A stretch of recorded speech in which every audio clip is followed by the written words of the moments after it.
இந்த பொண்ணு மர்மமான முறையில இறந்திருப்பா. இதுக்கு காரணம் இவ லவ் பண்ற பையன் தான் அப்படின்னு சொல்லிட்டு அவனை பிடிச்சி சிறையில அடைச்சிருவாங்க. ஆக்சுவலா என்ன நடந்திருக்கும்னா, லாஸ்ட் டைம் இவங்க 2 பேரும் மீட் பண்ணிட்டு போயிருப்பாங்க. அப்ப அந்த இடத்துல ஒரு லேடி இருப்பாங்க. இந்த லேடிக்கு ரொம்ப நாளா குழந்தை இருக்காது.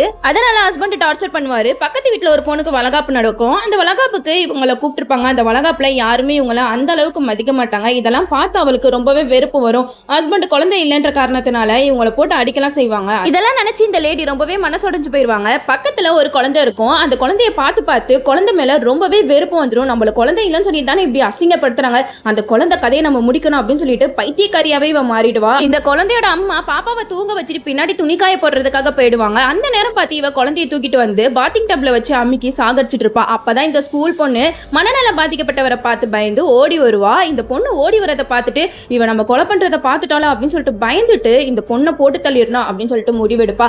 அப்பதான் இவளோட லவர் வீட்டுக்கு வந்துட்டு போயிருப்பான். அந்த நேரம் பார்த்து இந்த லேடி வீட்டுக்குள்ள பூந்து அந்த பொண்ணை பிடிச்சி இழுத்து கழுத்து நெரிச்சு அந்த இடத்துலயே சாவடிச்சிடுறாங்க. கொஞ்ச நாள் சென்று தன்னோட தப்பெல்லாம் உணர்ந்து ஒரு லெட்டரா எழுதி வச்சுட்டு அந்த லேடி தூக்கு மாட்டி இறந்து போயிடுறாங்க. அதுக்கப்புறம் இந்த பையன் மேல எந்த ஒரு தப்புமே இல்லை அப்படின்னு சொல்லிட்டு இந்த பையனையும் சிறுவர் சீர்திருத்த பள்ளியில இருந்து ரிலீஸ் பண்ணி அவங்க அம்மாவோட சேர்த்து வச்சிடுறாங்க.